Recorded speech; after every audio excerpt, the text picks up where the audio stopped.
tapi sebenarnya untuk pertemuan minggu per minggunya pekerjaan tugasnya tetap terpisah. Ya, jadi nanti untuk asisten saya kira kalian sudah tahu sendiri, untuk asisten kelas asistennya adalah Fawaz dan Jeremy ya. Nah, ini saya kira sepertinya sudah berkoordinasi untuk masalah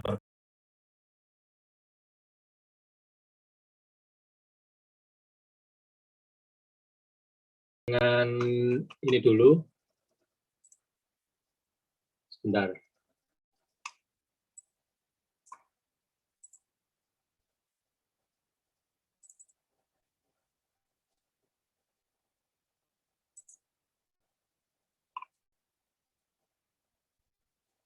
Ya, jadi untuk pemrograman jaringan ini, saya kira ini juga sudah di-share oleh Fawaz dan Jeremy kemarin. Jadi kita untuk ini kalian saya minta untuk membuat Git repository untuk masing-masing orang membuat Git repository di github.com gitu ya.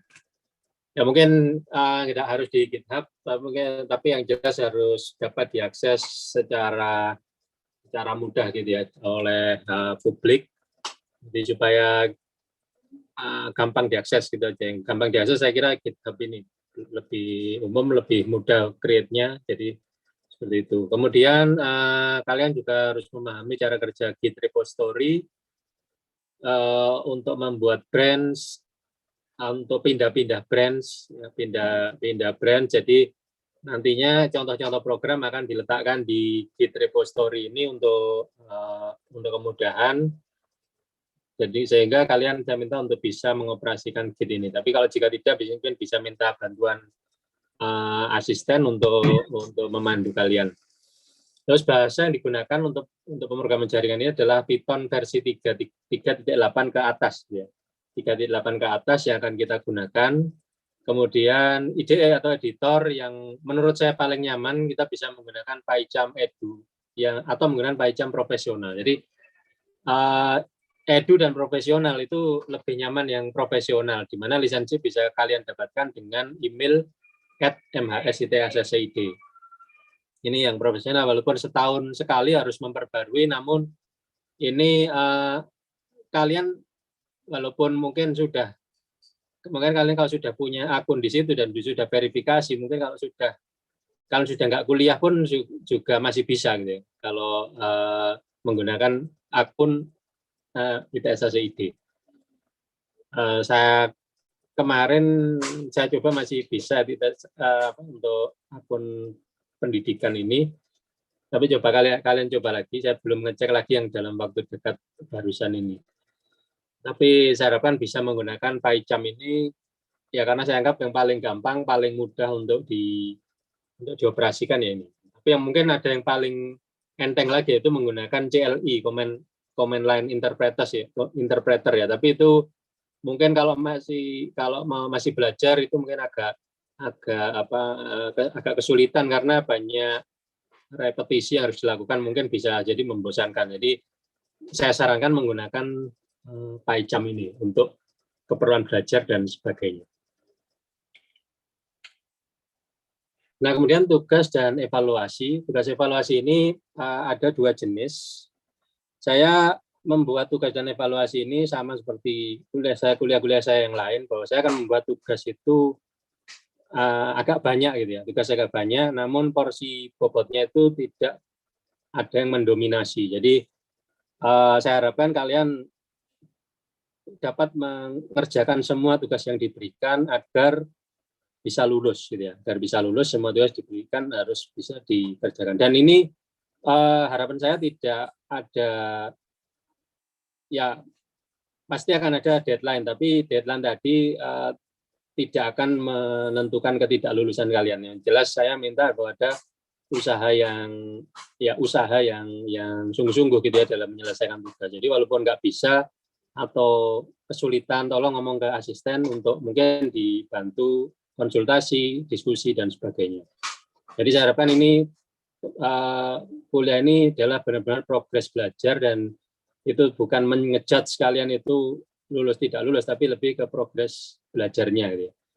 Dan saya harapkan juga di dalam perkuliahan ini juga tidak langsung kalian bisa menjadi pemrogram jaringan yang handal, karena itu sebenarnya adalah proses, gitu ya, proses membaca, melihat dari ini, melihat dari tempat lain, dan di mana perkuliahan ini sebenarnya adalah memandu kalian untuk ya intinya memandu, menunjukkan jalan, tapi untuk level kompleksitas dan tingkat pengetahuan kalian ya kalian sendiri yang bisa mempelajari.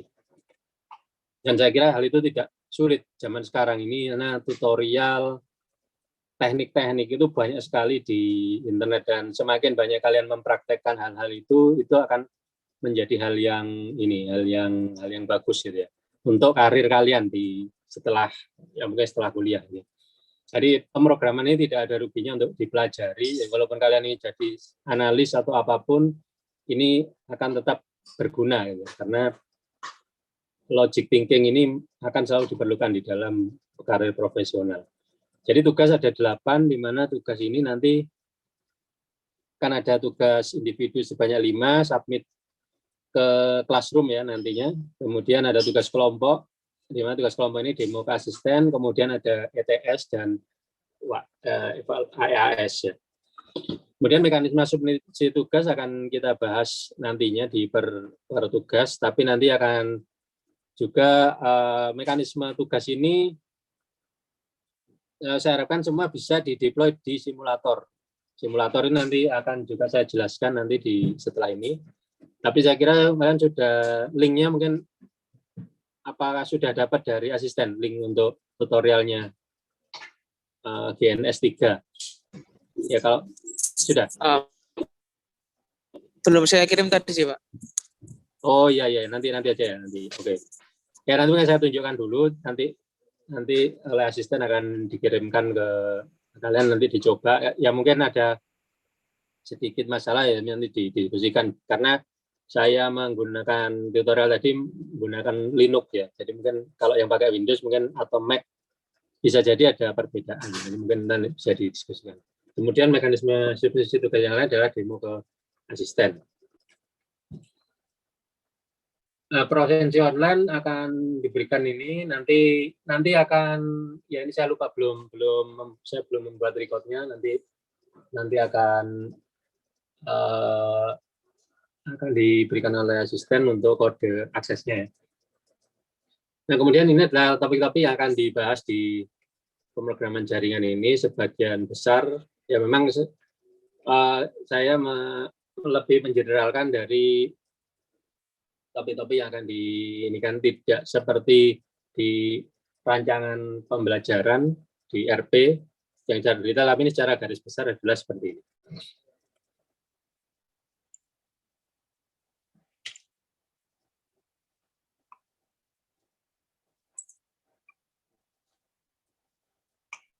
Oke, jadi itu kemudian berikutnya adalah saya menunjukkan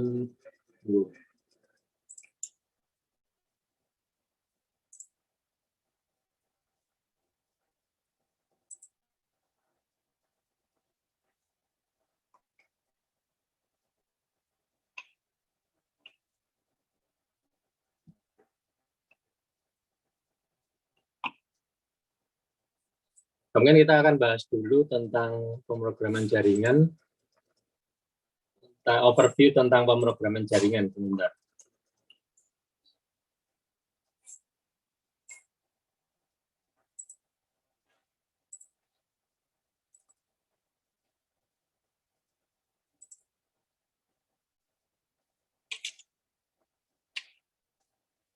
Oke.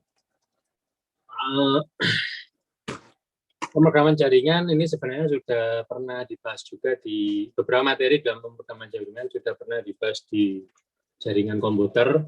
Mungkin kita akan meninjau dulu tentang apa sih bagaimana posisi pemrograman jaringan. Jadi mungkin kalau kalian sudah pernah membahas tentang pemrograman sendiri sebenarnya adalah kalau kita sebut kalau kita lihat di bagian dari komputer sistem, komputer mempunyai memori, CPU, I/O, dan software. Jadi dasar dari komputer adalah bahwa CPU akan dapat menjalankan instruction set, instruksi di mana instruksi yang akan dijalankan itu berada di memori. Jadi setiap eksekusi kalau kita membuat program, sebenarnya program itu adalah urutan instruksi yang harus dijalankan oleh komputer. Jadi urutan instruksi itu adalah program. Jadi yang disebut dengan program itu adalah urutan instruksi yang harusnya akan dijalankan oleh komputer. Berarti kalau bisa akan dijalankan oleh komputer, berarti apa yang harus dilakukan oleh program? Program tadi harus dibentuk dalam instruction set. Jadi urutan instruksi dalam bahasa dari CPU yang dipahami oleh CPU. Nah, CPU sendiri mempunyai ya, hal yang berbeda-beda. Jadi contohnya kalau CPU sekarang ada Intel, ada ARM, ada model CPU yang lain, semuanya menggunakan instruksi yang berbeda. Oleh karena itu di dalam suatu komputer sistem, arsitektur yang berbeda akan membuat instruction set-nya berbeda. Jadi kalau kita mau mengeksekusi program itu adalah urutan instruksi tadi kan, diletakkan di memori, dieksekusi CPU, dikembalikan lagi ke memori. Nah, kalau kita memprogram, biasanya memprogram dengan bahasa high level seperti Python, PHP dan sebagainya. Nah, Python, PHP itu dikonversikan menjadi bahasa dari CPU tadi, bahasa mesin, dan dieksekusi. Nah, tapi kalau kita harus menggunakan harus memprogram dengan instruksi-instruksi tadi, ya, tentu saja program ini menjadi hal yang sangat kompleks dan sangat lama, sehingga kita dikenalkan ada bahasa high level seperti Python, PHP, dan kita tidak langsung bekerja dengan menggunakan bahasa assembly yang walaupun bisa saja kita menggunakan bahasa assembly, namun untuk pengembangan software secara software enterprise itu tidak mungkin dilakukan, ya. Walaupun ya mungkin saja semuanya sih mungkin, tapi tidak efektif ya, untuk dilakukan, ya, karena membutuhkan waktu yang lama dan membutuhkan low level thinking gitu ya, yang mungkin cukup membuat kompleksitas semakin meningkat. Nah, akhirnya dibuatlah suatu di dalam komputer sistem akan ada yang namanya sistem operasi. Gitu. Sistem operasi ini menjembatani antara memori, CPU, I/O dengan user. Gitu. Jadi kalau kita mempunyai program, ya kita program itu hanya yang menginterfacekan dengan komputer adalah operating system. Ada kalau kita ada program, kita berikan ke operating system untuk dieksekusi di komputer gitu ya, untuk dieksekusi di komputer. Nah, program dieksekusi oleh sistem operasi itu nanti disebut sebagai proses. Di sini. Jadi yang kita sebut sebagai aplikasi. Aplikasi itu sebenarnya adalah program yang ya suite gitu ya, atau kumpulan program. Sebenarnya aplikasi itu adalah kumpulan dari program-program urutan instruksi. Untuk urutan instruksi ini kita berikan ke sistem operasi akan melakukan alokasi memori. Memori dialokasikan, terus kemudian program diletakkan di sini. Dan pada saat diletakkan di memori, itu disebut dengan proses. Jadi program akan menjadi proses. Dan pada saat proses itu berada di memori, akan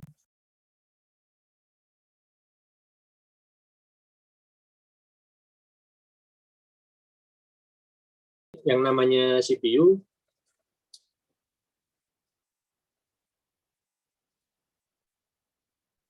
yang namanya CPU akan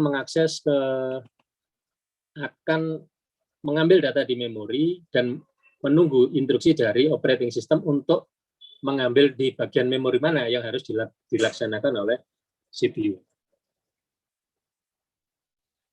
Nah, inilah yang terjadi pada proses. Jadi kalau kita membuat program, gitu ya, program tadi akan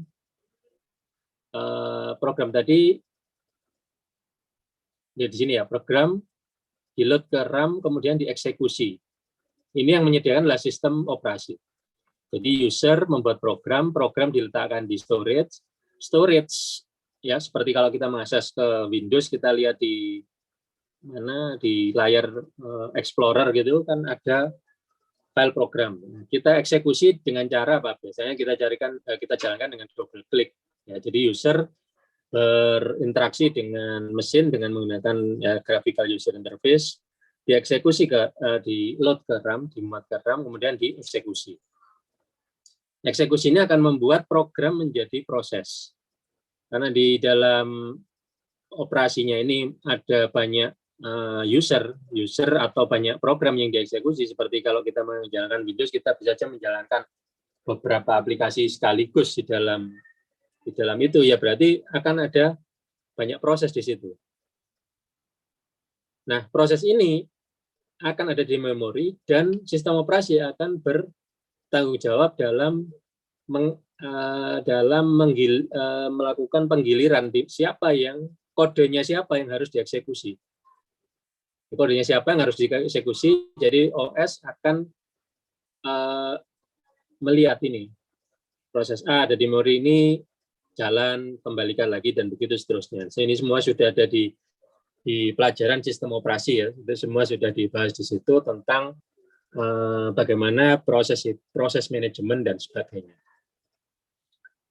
Nah, jadi yang kita lakukan sebenarnya adalah kita memprogram dan kemudian kita lakukan di proses. Jadi sebenarnya sama aja, pemrograman jaringan itu sebenarnya belajar membuat program yang dimana program ini akan ada di proses ini. Cuman nanti kita harus benar-benar mempertimbangkan bagaimana proses ini berinteraksi di dalam, antar prosesnya berinteraksi di dalam. Karena jaringan ini akan, jaringan itu sebenarnya nyala jalan, tapi sebenarnya ada kaitan interaksi antar proses yang berhubungan dengan jaringan ini. Oke, sampai sini ada yang ditanyakan?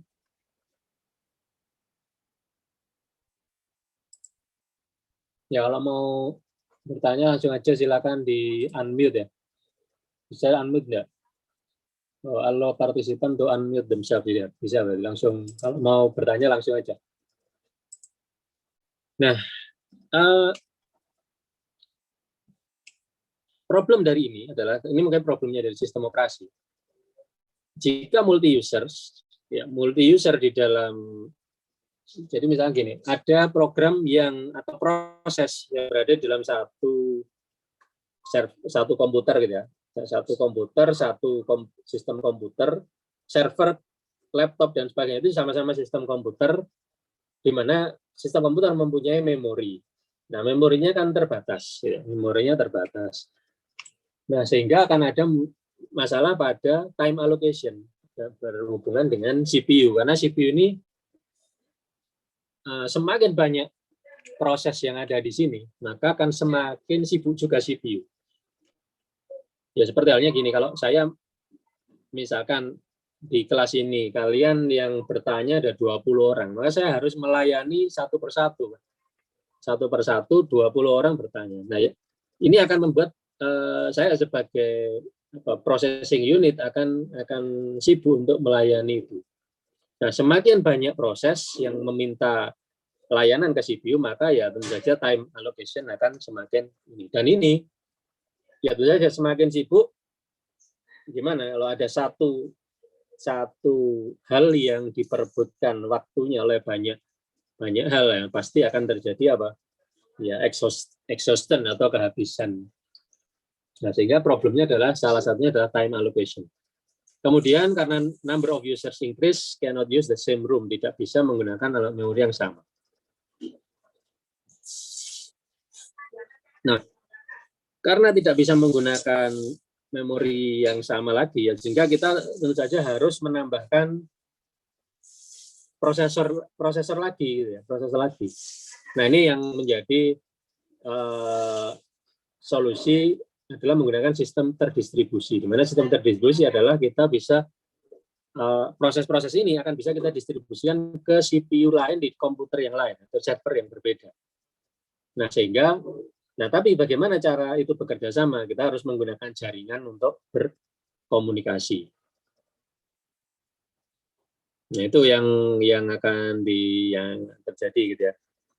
Ada seperti itu. Jadi akan ada masalah seperti itu. Nah, kita di dalam kaitannya dengan pemrograman berbasis jaringan, maka kalau kita proses yang kita kembali ke sini, maka kita harus mempertimbangkan bagaimana proses ini berkomunikasi gitu ya, dengan proses lain yang berada di server lain, berkomunikasi via jaringan. Nah, kemudian di sini ada network based application. Jadi network based application ini nantinya akan berupa proses tadi ya. Jadi proses tadi akan memanggil, dia akan mendapatkan alokasi dari CPU, kemudian dia akan mengirimkan data atau data yang ingin dikomunikasikan melewati sistem operasi lagi. Jadi sistem operasi akan menyediakan servis kepada proses atau kepada aplikasi untuk mengirimkan data via jaringan. Jadi operating system akan berhubungan dengan device driver. Device driver akan menuju ke I/O, di mana I/O ini akan mengirimkan send dan receive data dari network teknologi. Nah, kenapa di sini saya sebut network teknologi ada tanda tanya besar? Karena network teknologi ini adalah sesuatu yang apa istilahnya, kita tidak fix gitu ya, tidak fix. Network teknologi itu bisa berbeda-beda gitu. Dan beda-beda dalam hal kapasitas itu berbeda-beda. Network teknologi mulai dari dulu kapasitas, dulu ada kabel UTP gitu ya, kabel telepon. Telepon hanya bisa membawa data hingga cuman mungkin maksimal 56 kilobit per second. Jadi dengan voice ya, menggunakan voice. Nah, tentu saja dengan kapasitas 56 kilobit per second, kita tidak bisa mengirimkan data dalam jumlah banyak sekaligus, karena pasti akan berpotensi apa? Ya terbuang gitu. Contohnya seperti gini, kalau kalian dalam satu kelas itu ada 40 orang, terus saya minta untuk misalkan kita berada di kampus Sukolilo gitu ya. Terus saya minta kalian ke Galaxy Mall dengan naik sedan. Ya, 40 orang tapi disuruh naik sedan. Akhirnya gimana? Ya penuh kan? Nah, kalau semuanya dipaksa naik sedan, pasti akan ada yang jatuh atau tidak bisa jalan. Nah, itu yang disebut dengan kapasitas dari network teknologi. Jadi dulunya mungkin kapasitasnya seperti sedan, tapi semakin lama, semakin menuju ke ya semakin modern, kapasitasnya semakin besar, kapasitasnya seperti bis seperti itu. Jadi kalau dulunya itu satu kelas itu misalkan 40 orang diangkut dengan sedan mungkin 8 kali pengiriman. Nah, sekarang mungkin langsung 1 kali pengiriman sudah bisa. Nah, sehingga channel ini atau network teknologi ini berbeda-beda kapasitasnya. Kapasitas dari pengiriman yang bisa dikirimkan antar komputer itu berbeda-beda tergantung dari teknologinya. Sebagai contoh teknologi WiFi gitu ya, kita bisa aja mengirimkan data lewat WiFi, tapi WiFi potensi kerusakannya itu besar. Di luar jarak jangkau yang dijamin, nah itu biasanya akan lambat. Karena apa? Karena banyak data-data yang dikirim itu drop.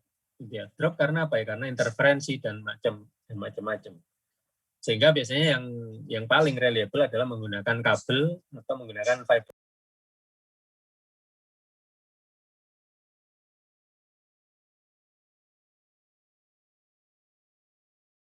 Itu lebih reliable. Kalau lebih reliable, lebih efisien. Karena apa? Mengirim itu langsung diterima. Kalau WiFi, mengirim tidak langsung diterima. Jadi semua yang menggunakan radio itu ada potensi rusaknya itu cukup besar. Nah, jadi ada banyak problem yang terjadi pada network teknologi. Dan ini semua sudah sebenarnya sudah diidentifikasi dan juga sudah di-handle oleh sistem operasi. Jadi kalian sebagai untuk mempelajari ini, kalian hanya perlu memilih soket yang tepat gitu ya.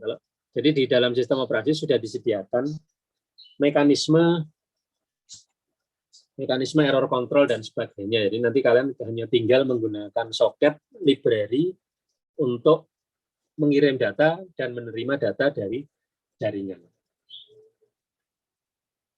Nah, ini adalah gambaran dari bagaimana aplikasi itu mengirimkan data. Tentu saja mengirimkan data itu menggunakan nantinya akan menggunakan library yang disediakan oleh sistem operasi.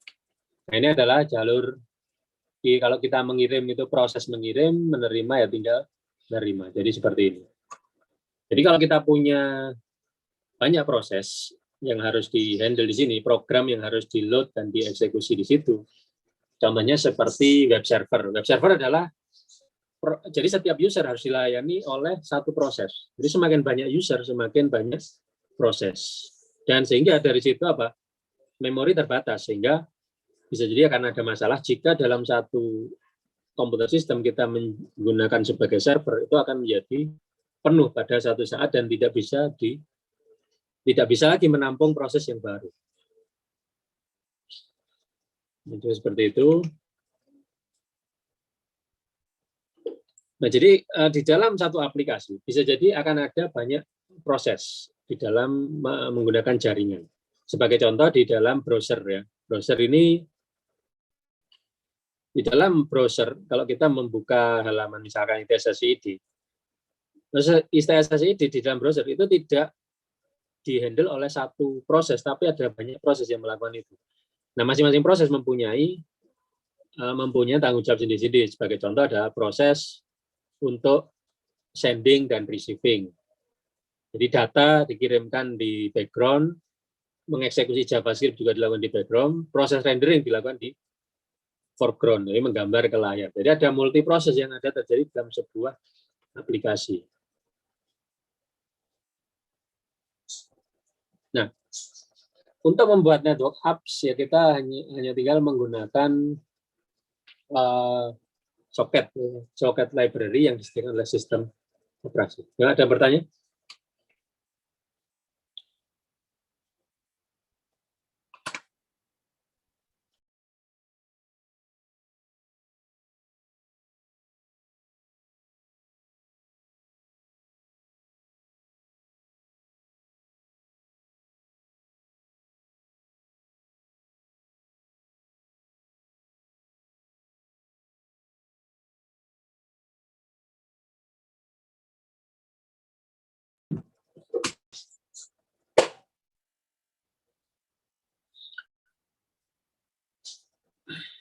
Nah, di dalam pemrograman jaringan kita akan mengenal yang namanya paradigma client server, gitu ya, client server. Di mana sebenarnya client server ini adalah suatu paradigma untuk memisahkan proses yang dieksekusi itu berada di remote komputer, gitu. Remote komputer. Jadi dalam hal ini tujuannya untuk apa? Kita memisahkan proses itu di remote komputer karena remote komputer bisa jadi resource-nya itu lebih bagus. Jadi kalau kita melakukan pemrosesan, gitu, terus kita tidak mempunyai resource yang besar atau tidak cukup, nah kita bisa selalu melakukannya itu di remote komputer yang mungkin remote komputer mempunyai kapasitas processing yang lebih bagus. Contohnya seperti CPU-nya lebih bagus, core-nya lebih banyak. Bandingkan dengan kita menggunakan laptop yang mungkin hanya 4 core. Nah, dengan melakukan itu di remote komputer yang berbeda, nah kita harus menggunakan jaringan untuk melakukan komunikasi itu. Nah, sekarang adalah bagaimana kita bisa berinteraksi antara klien dan server ini. Nah, untuk bisa berinteraksi, maka kita menggunakan yang namanya socket connection. Di mana socket connection ini merupakan hal yang kita menggunakan library socket yang disediakan oleh sistem operasi. Nah, pada client server ini kita membutuhkan adanya protokol untuk berkomunikasi. Bagaimana?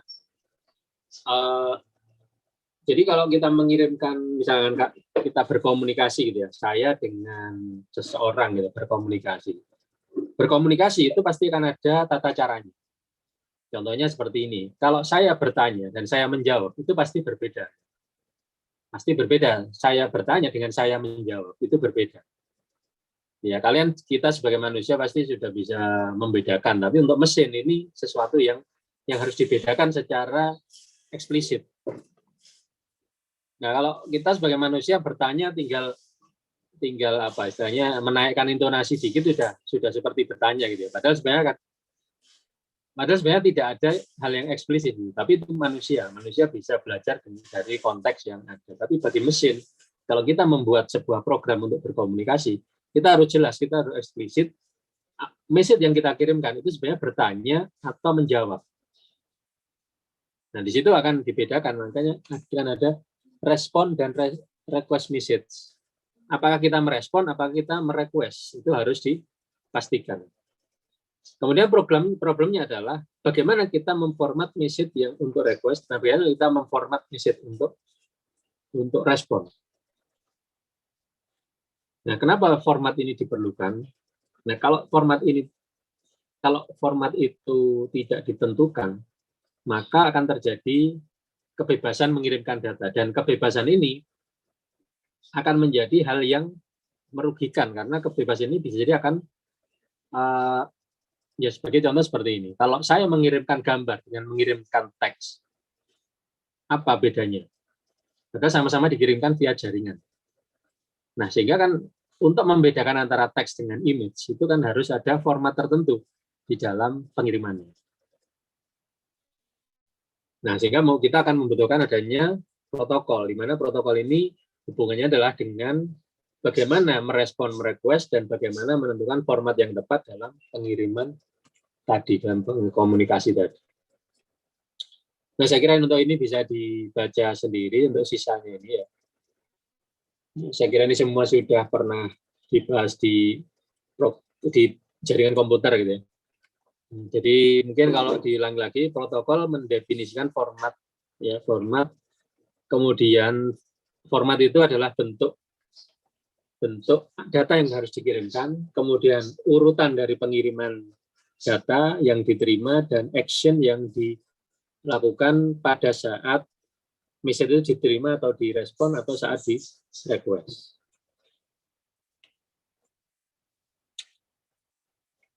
Terima kasih. Sampai di sini ada yang ditanyakan?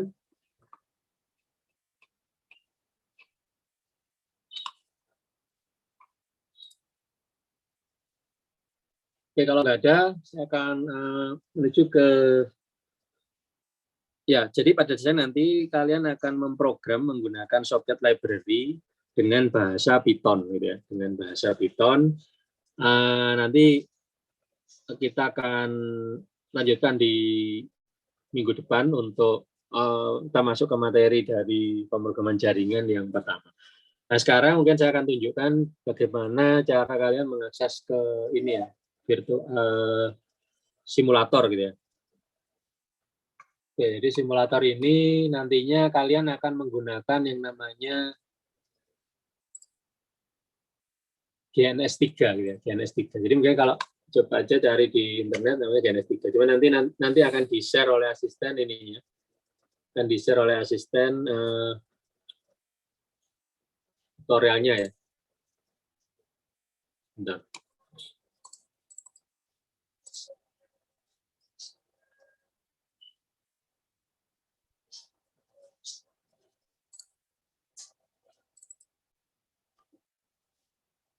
Nah, ini adalah GNS3 server ya. Jadi nanti kalian akan bisa mendownload GNS3 virtual machine dari internet, dan kemudian kalian jalankan aja sendiri jalankan aja nanti di komputer kalian. Cuman ini memang membutuhkan resource at least minimal 2 GB memori dan 1 core CPU.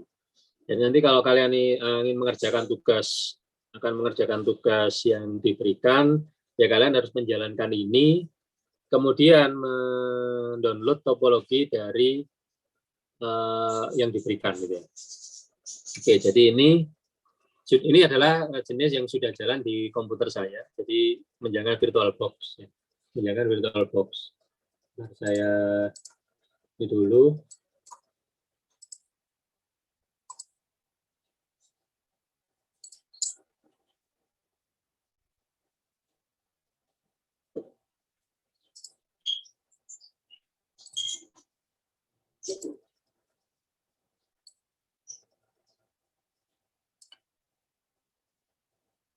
Nah, seperti ini ya bentuknya.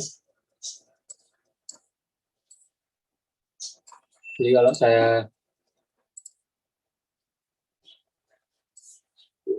ini adalah VM. Tinggal dinyalakan aja, normal start.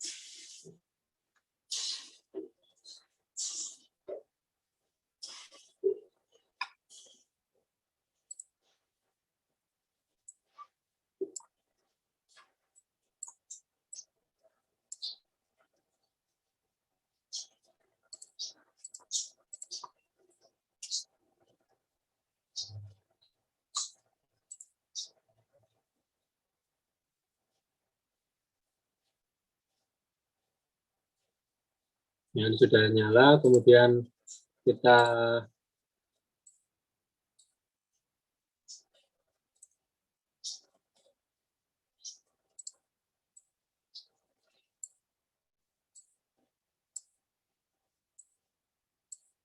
IP-nya tadi http 10.192.168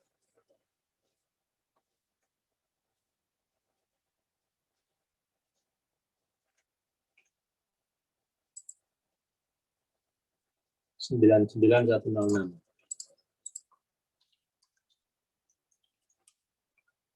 Nah, ini ya, ini adalah kalau kalian sudah menjalankan itu nanti akan dapat mengakses ke simulator ini. Nah, simulator ini nantinya akan ada tutorial bagaimana ini ya, bagaimana mengakses itu, memulai ya. Nah, kemudian nanti kalian akan import project, mana import project ini adalah import dari yang nanti sudah diberikan ya. Nanti kalian ini intername kita lihat Bakurkom 2, di mana di sini sudah saya buatkan sebuah topologi. Topologi terdiri dari dua komputer gitu ya, dua komputer yang berjalan, di mana menggunakan ini ada dua komputer yang berjalan, di mana nanti kalian juga bisa nambah sendiri. Nah, tentang program berbasis jaringan itu nanti akan dijalankan di ini host namanya Alpin. Dia akan ada nanti daftar node di sini. Kalau kita mau menambahkan komputer, tinggal nambahkan yang Alpin. Alpin digeret di sini. Alpin ini nanti akan ada di sini. Dan ini kita bisa sambungkan ke switch ya, bisa sambungkan ke switch dengan cara ini, klik.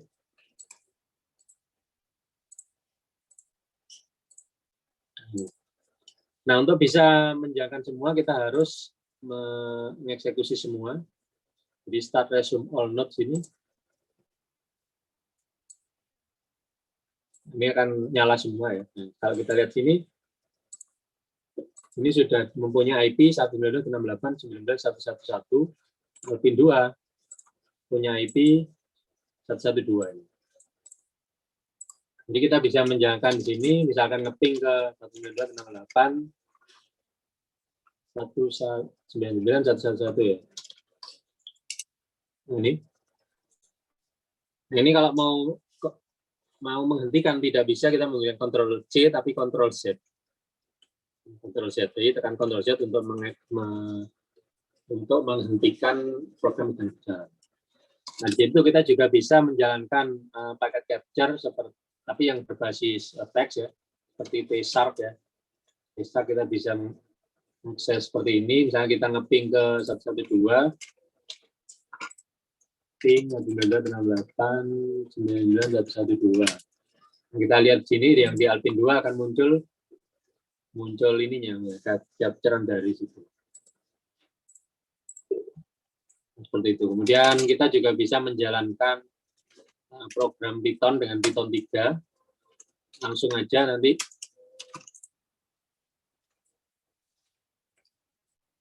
dijalankan di sini. Nah, untuk keperluan tugas nanti, kalian saya minta untuk menjalankannya itu di sini. Jadi kalian bisa aja memprogram di PyCharm di komputer masing-masing, tapi menjalankannya di sini. Nah, menjalankannya di sini karena di sini ada beberapa komputer secara virtual. Gitu. Ada beberapa komputer secara virtual. Jadi kalau kita mau program tadi kita letakkan di Git atau apa, kita bisa mengaksesnya di sini. Nah, tentu saja kalau mau pakai Git, kita harus nyambung ke Kalau mau taruh di GitHub kita harus menyediakan sambungan internet. Nah, di sini akan ada namanya, kenapa di sini ada gambar awan, ada gambar cloud, karena cloud ini menunjukkan ini nyambung ke internet. Jadi kalau nggak ada cloud ini berarti nggak nyambung internet. Jadi kalau misalnya kita down-kan cloud-nya, atau kita keluarkan switch-nya dari ini, atau kita putus gini ya, delete, maka switch komputer kalian ini sudah nggak nyambung ke internet. Jadi untuk nyambungkan ke internet, kalian harus menggunakan cloud ini. Ya nanti akan bisa coba dipraktekkan aja. Nah, dari situ coba saya akses ke sini ya. Ini saya bisa mengakses ke internet di sini.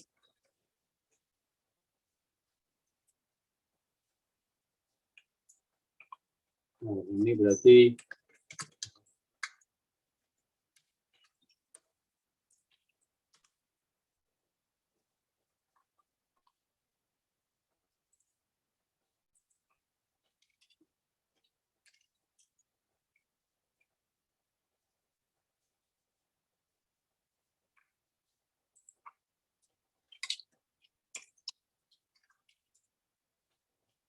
sorry.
Ya nanti ingin bisa dicoba sendiri internet yang di virtual box-nya ini.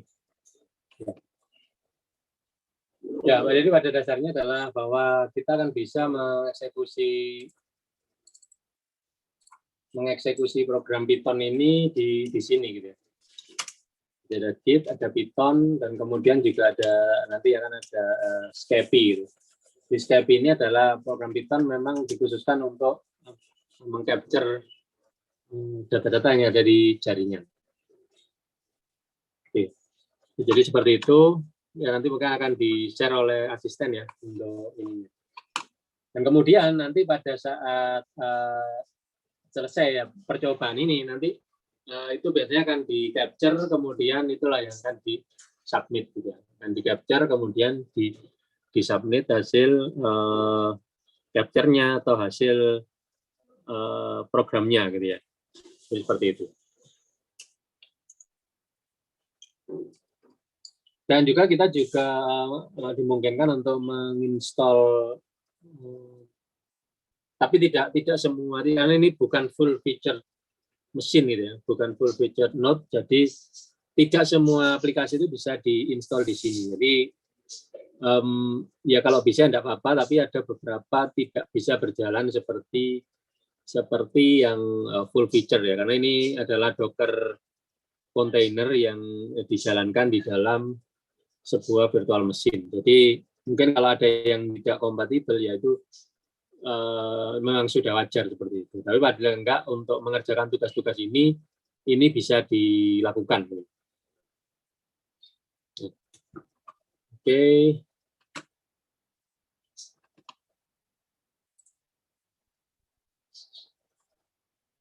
Jadi nanti kalau kita misalkan menggunakan topologi yang berbeda, itu tentu saja akan di-save atau disimpan dengan project yang ya bisa jadi diekspor atau disimpan gitu ya. Simpan di komputer kalian sendiri.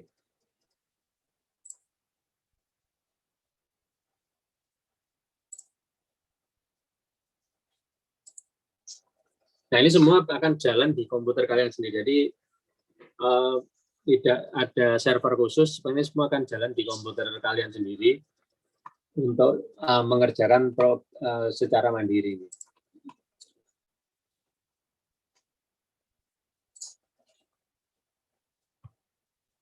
Oke, mungkin ada yang ditanyakan? Pertanyaan ini?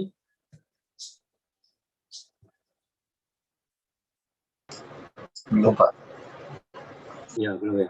Oke, nanti mungkin Fawas atau Jeremy ya. Mungkin silakan kalau ada yang mau disampaikan atau sesi lain.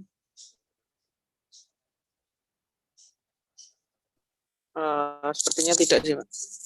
Oke, nanti ya mungkin kalau ada yang didiskusikan mungkin bisa silakan untuk menggunakan sesi lain ya, grup atau gimana. Tapi yang jelas itu tadi yang ingin saya overview, kemudian tentang simulator ini. Mungkin nanti link bagaimana menginstal simulator akan di-share oleh Jeremy dan Fawas.